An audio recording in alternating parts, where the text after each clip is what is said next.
Welcome to Helping Organisations Thrive. Today I have the pleasure of Dr. Laura Gabayan. Good morning or good afternoon to you, Laura. Good morning, me. Indeed. So you are a world-renowned physician, scientist, researcher, Psychology Today contributor, and number one best-selling author of Common Wisdom: 8 Scientific Elements of a Meaningful Life. And today we're going to be exploring your book, but particularly resilience, because resilience is one of those elements that you've come up with, and understand how you got to it, a bit more about your perspective on resilience, on your conversations you've had and the research you've done. But before we get into that, Laura, I'd like to ask you, what do you love about what you do? I just love changing lives. I did it in the ER as an ER physician, and my body experienced a lot of issues, and hence I thought about wisdom and explored wisdom and studied wisdom.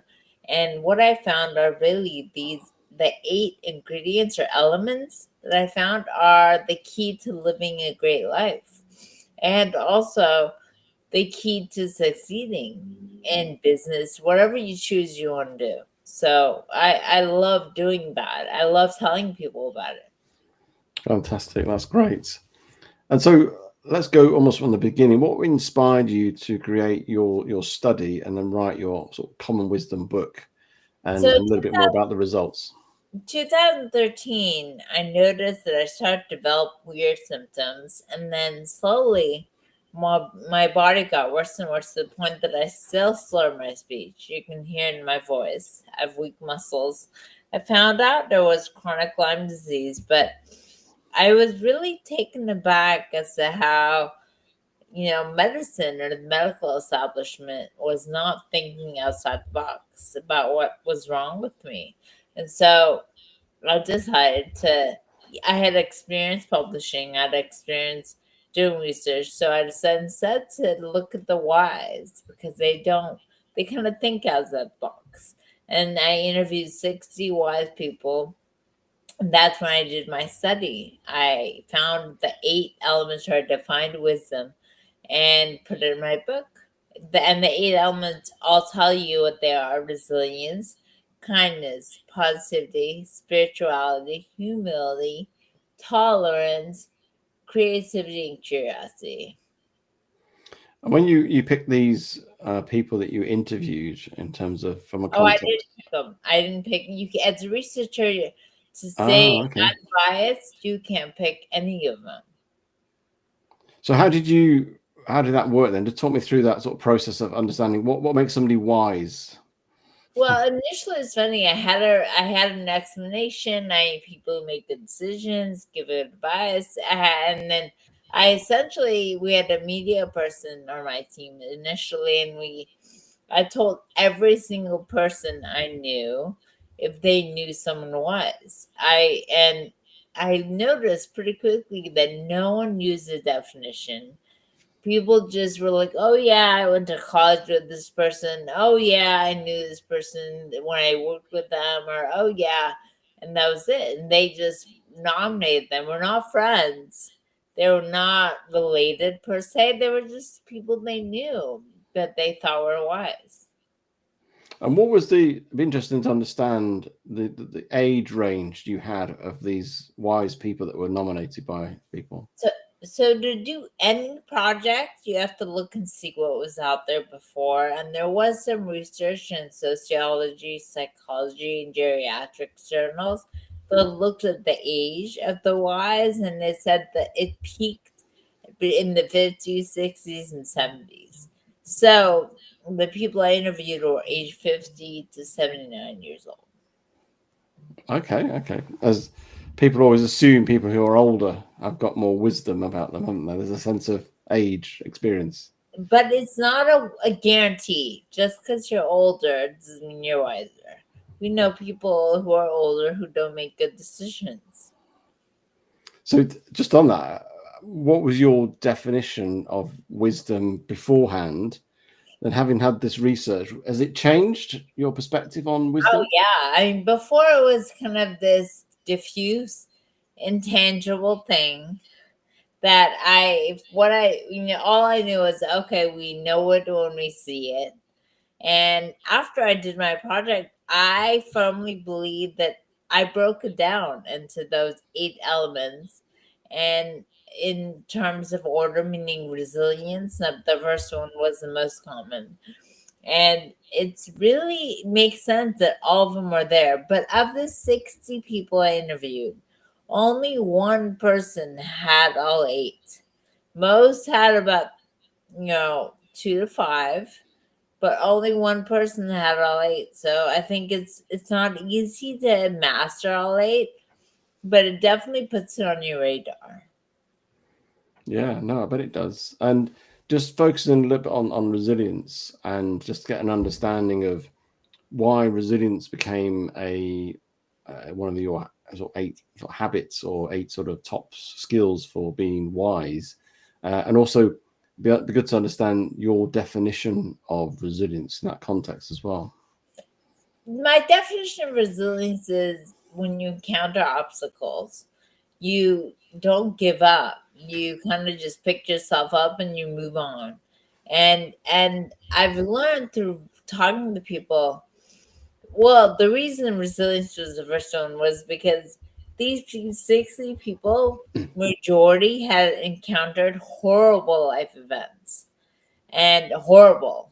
And like I and they just moved on and they continued on in their lives. But or they learned from it. So the idea I think about resilience is you whenever something happens in life, it's not easy. Things happen and you think to yourself, why what this happened for me, not to me. And instead of thinking why me, you think why not me. And so resilience is a way of being accepting what's going on, being flexible about how you change it, what you do, how you tackle it, and moving on. Yeah, and I agree. I think for me, resilience is an important aspect of being an individual because life's full of obstacles, life's full of things will go wrong, and we need to be able to navigate them, learn from them, pick ourselves back up again, and keep going. And I think I encounter that a lot in organisations where that is not the case, either individually or within a team. And we need to build it. And I'm a believer. Obviously, you can develop and grow resilience, just like a skill, just like a muscle. You can grow it and develop it. I agree. And as I think that all 8 elements are interconnected. And Mm. so the third is positivity. And I feel like to be resilient, being positive is very helpful as well. So yes, I think that resilience is really important. And did you, through your interviews, did you sort of interview anybody who had particularly had a lot of resilience or demonstrated or showed it, particularly from a, I don't know, a life event or and how they dealt with it? Is there any sort of any stories you've got that could help sort of frame the sort of more resilience from your studies? I mean, I remember I had one woman who had lost 2 husbands. And then after all this, she was also taking care of her father, who had an amputation below his knee, so he couldn't walk because wheelchair bound. So she had to shower him. And I remember thinking, "Wow, that must have been a lot of work."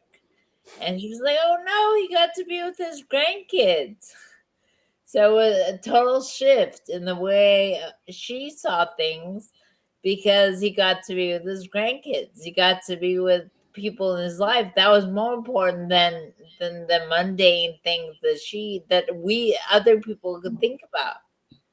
Well, that's a great sort of reframe, isn't it, on life? And that phrase, I love that phrase where people say, you say, "I get to do this." In a difficult situation or something's hard, you say, "I get to do this," which means it's more positive. It's a reframe, and it really helps us work it through, as opposed to just, "Oh, this is hard, this is tough," and we just bury ourselves in a hole, don't we?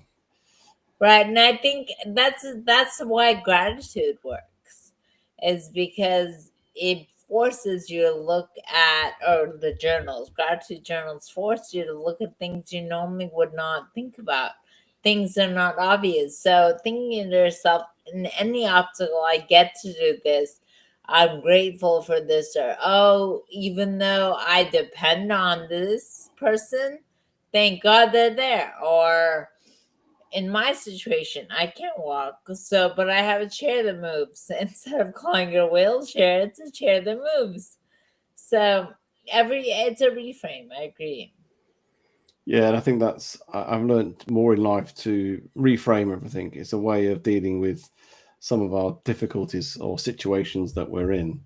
What have you found? What other tips from your conversations that have helped you um, build resilience for yourself, or share that wisdom with other people in terms of Well, developing that skill I of think resilience? it was a sense of peace. Everyone had a sense of kindness towards themselves and peace. And I think the kindness part is something I had not thought about. It was my second element. And they were kind to others globally, whether it was a nonprofit or volunteering, wherever it was. But they're really kind to themselves. And I think that's something I look back at how much I lived in life and how afraid I was. And I was unkind to myself by working so Mm. hard. And I think it was key that they were kind to themselves. They put aside time during the day to have that time for themselves. Call it me time, call it downtime, self care, whatever it is. They were kind to themselves. And so, what I've learned from all this is live in faith, don't live in fear. Yeah, I think kindness, as much as it obviously needs to be kind to other people, we find it hard to be kind to ourselves. We have high expectations of ourselves now, and we beat ourselves up, and We that's do, just and not helpful at all. that's our natural negativity bias. That's us assuming the worst of others Mm, or ourselves first, you're right. But I think it really is important to be kind to yourself. absolutely. Was there anything that surprised you through the study, that in terms of the resilience piece, that you discovered that you thought, actually, I'm really surprised by that, and how it related to wisdom and how it related to the rest of the study, or the other sort of skills I that you discovered? I think, being Middle Eastern, having been born there and not being around kind parents, I would say the kindness was what surprised me and how important it was to everyone. It was our second element. And we asked everyone the same set of questions, and they rarely really revolved around, oh, what do you think is wisdom? I did ask them, oh, what's important to you? And a lot of people said kindness in others. And that was surprising to me, not having grown up with it on my radar or viewing it Mm. more as a weakness. The more I think about it, I'm like, kindness is strength. It's a way of, treating people with respect and saying that I'm important too. And I can see the kindness sort of interconnects with resilience. Was there any other sort of skills that were sort of interacting with each other that again surprised you, but also made you think actually a different perspective on some of those skills on their own? Well, the Buddha always said wisdom is humility, and that was our fifth. So that didn't surprise me. And the reason I pursued these wise individuals was because of their tolerance. So, and that was our sixth element. So that didn't, and spirituality. So I was important to them, but and I was kind of viewed people who were spiritual in a different light. I'm like, oh, you kind of understand something I don't.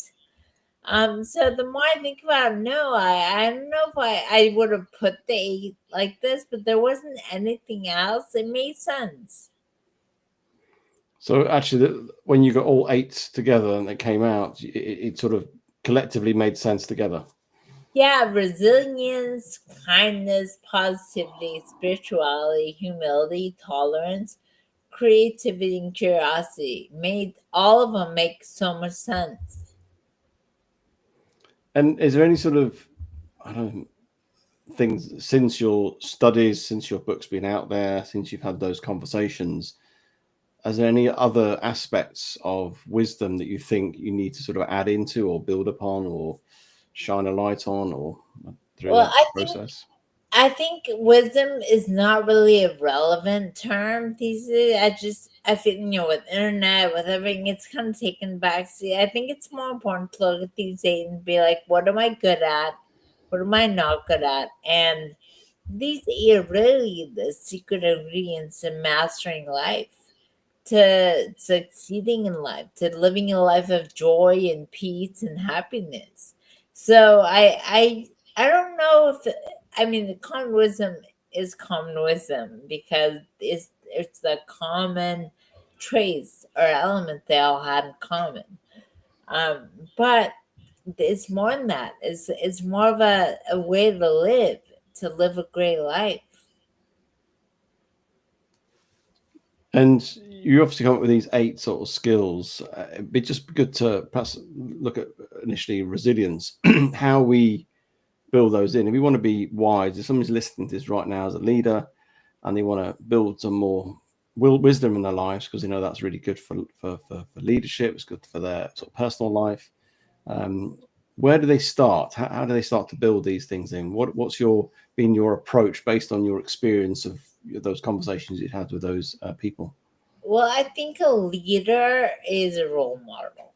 I think first and foremost, the way they see what happens in their company, in their environment, what they believe in, and what they stand for, gets exuded to everyone around them.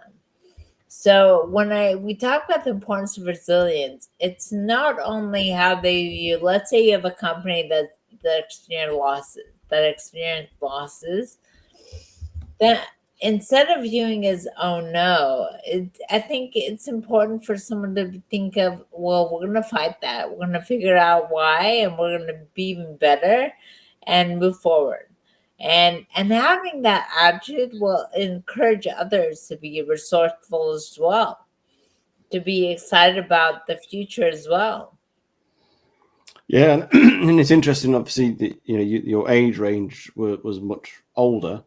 How can we inspire younger people to become wise as well and have that wisdom? As you say, just because you're old doesn't mean you're wise, because obviously people who are older still make poor decisions and everything else.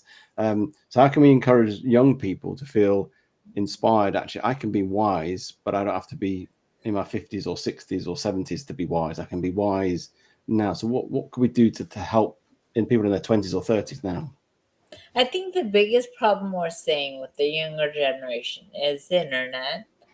The internet kind of does the opposite of one of my elements, which was humility, my fifth element. And it's trying to say, how can you show off? The more that you show off, the better. And then so that we have a problem there. And then also a younger generation may be more concerned about emotions. So feelings and emotions. And I think it's important to notice them. The Mm, first step is notice them and remind them that they're just feelings, they're not emotions, they're feelings, they're not facts. And separating the two is a big step in mm, moving forward, because it's feelings, emotions, and caring about what others think, and the internet helps that. Is what kind of sways a lot of people when they're younger. When they're older, like, oh, they don't care. But I mm. think it's important to tell the younger generation, I want you to notice that first. Notice the parts of you that is caring more about others and other things than yourself. Yeah, no, and I think it's being exposed to what is wisdom, what is something that's going to help you, and looking at ways of building that resilience. Humility is an interesting one because as much as you define these as skills, I always think, is humility a skill or is it just a way of being? And how do you become humble? It'd be interesting because I find that one's I think people might struggle with that concept of it being a skill, and how can I be more humble, if you know what I mean, without being pretending? You know, the Economist had someone write about how the humility is the secret sauce to business, and how leaders who are humble do a better job listening. And I agree with that. I feel like if you are humble, it doesn't make you feel big to make anyone else feel small. And you are so confident and you care so much about the mission of whatever it is organization you're part of, that you realize it's way more important to listen, to be open to other ideas, and to think about what others say and to entertain what others say. So this is almost directing our attention to others as opposed to ourselves, isn't it? To try and create that, how can I And help and support? Yeah. right, and give them a sense of respect and listen to them. And also humility at the foundation helps you build relationships. And so I think every great organization needs to have good people in relationships in terms of friendships, or people who care about one another, who care about the mission, Hmm. who don't just see it as a job, who see it as a purpose. Yeah, because obviously you don't want to get into a place where we're having false humility, where people are pretending to be humble, and it's got to be genuine. So, what would be the sort of key three or four things that would help people on that journey of being more humble? I think what helps is whenever you're about to say anything or do anything, think about how it's going to make someone else feel and how it's going to make you feel. Is it bringing you up for no reason? Or is it going to make them feel bad? So, my advice is think more. And that's Mm. what the wise interviewees kind of taught me as well. I like to do things so quickly and I have no patience, but they seem more patient. They thought about solutions a lot more, they're more deliberate. So, being just putting Thought. you on under the spotlight of, out of all the research you've done, the conversations you've had, your own sort of background, out of those 8 skills that you came up with for wisdom, what would, if you could just choose 3, you allow 3 in your life, which 3 would you pick to think that will get you through life, or help you get through life more than none of them? And so, as I've said, I feel like they're all related. And in terms of being successful in life, and again, excuse my slurring, but successful, I think about positivity because I think that's what helps you be resilient, right? Positivity, humility, it helps you connect with others more so. Hmm. And curiosity kind of lets you live life and not accepting what's there or the status Hmm. quo. It helps you move forward. So I would say those three: positivity, humility, and curiosity. Yeah, they're wonderful things. I mean, all of them are great, but I agree those 3 would be brilliant as well. I think curiosity, for me, there's a huge link to resilience for that. I had a lady on last week about talking about resilience in the context of curiosity, and it's a way of, in situations, rather than getting flummoxed by a challenge or a situation, you get curious about it and you start getting interested in it. What can we do about this? And that curiosity helps you navigate those challenges and makes you think more prefrontal cortex brain thinking, as in logical thinking, as opposed to your fight or flight brain. And so I think the curiosity, positivity, and humility, they're great ones. And just one, I suppose, final takeaway from your research that people could think, actually, based on your conversations, what would be your advice to people on becoming wise in what they do? I think back about myself when I was a kid.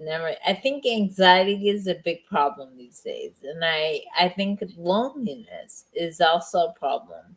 And my advice to people is, first of all, things work out. It'll be okay. So live in faith, don't live in fear. And whenever you encounter any obstacle, just say to yourself, I can do it. I'm stronger than this.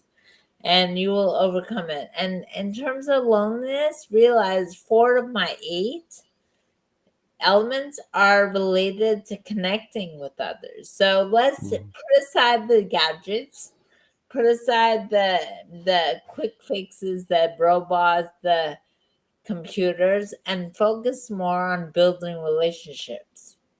Mhm. I totally agree. I think the relationship piece and connectivity with each other is vital, and it goes back to, for me, my core thing about building communities around each of us. You know, that whole sort of network that helps us in life. You know, no man is or woman is an island. So I think we all need to have that connectivity with others. Um, really appreciate you coming on the show, Laura. If people want to connect with you and get in touch with you, what's the best way of doing that? So when I first did the project in 2022, I had a website called the wisdomresearchproject.com. And that's where my 60 people went. And now I have a website of lauragabayan.com. And the problem is people may not remember Gabayan. So if they want to get to Laura Gabayan, and that's how they can get in touch with me, you can always use the wisdomresearchproject.com. That will go to lauragabayan.com. But my website is lauragabayan.com.